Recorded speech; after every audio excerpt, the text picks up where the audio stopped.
Hi, Vabsaya. This is the starting video of a video series in which I'll teach you the basics and core fundamentals of the Godot game engine. We'll learn about programming concepts, designing concepts, using the workflow of Godot, how you can create your own game using Godot, and a bunch more other stuff. We'll learn about Godot's interface, their infrastructure, composition, and other stuff that Godot is known for. So let's get started. First, let's install the Godot game engine. Search for Godot engine on your browser. Okay, go to first website, click the download button here, wait for it.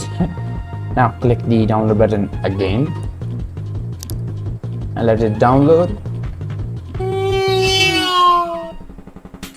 Okay, open it up directly or save it in a file, doesn't matter, and you have Godot up and running on your device. That's it.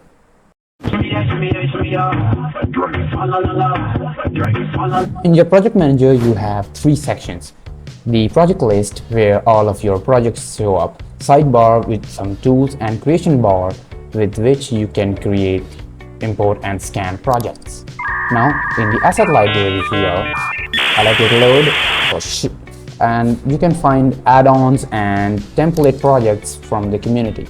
Let's click the create new project button, name your project. I'm gonna name it my first project, so let's write it my first project. Okay, now we're gonna browse and set the location for the project. I'm gonna set it in the projects. For the rendering engine down here, you can select compatibility, mobile, or forward plus based on your hardware, and I'm going to use compatibility and hit create. The Godot editor has four main sections, which are the game view, which is all of the things you put into your game, which can be levels, player character, and everything you put into your game in that scene. Then we have the node inspector, or the node hierarchy.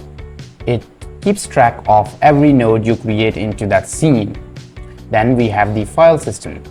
It keeps track of every element or asset you import into your editor.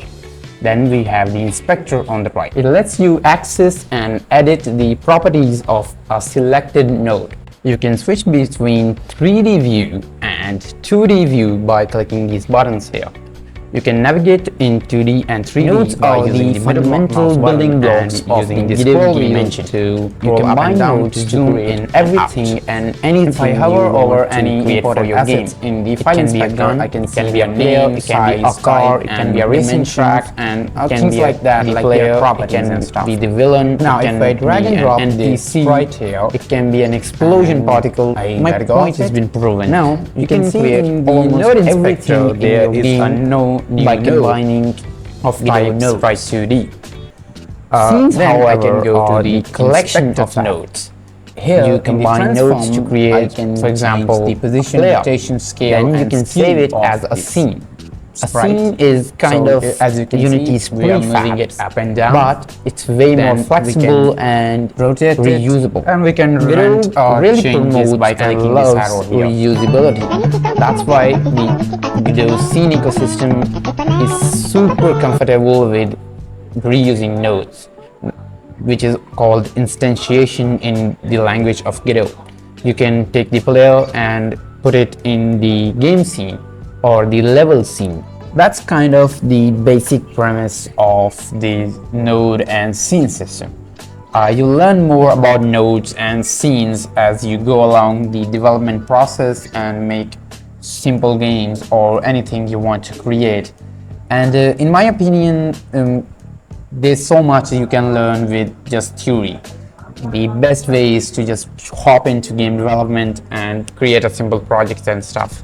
And that's why in this series we'll not only discuss the fundamentals of Godot, but we'll create small projects to help you learn Godot.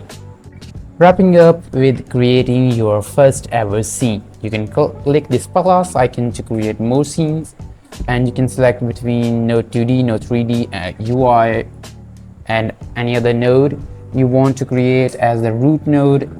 And for example, I'll use the node 2D here. Now I can use click the Control A or this plus icon to create 3D nodes. I can select any node I want, or I can search up for the nodes.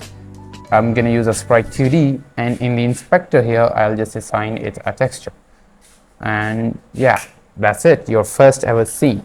You can save the scene by clicking Control S and giving it any name you want. I'm gonna give it name.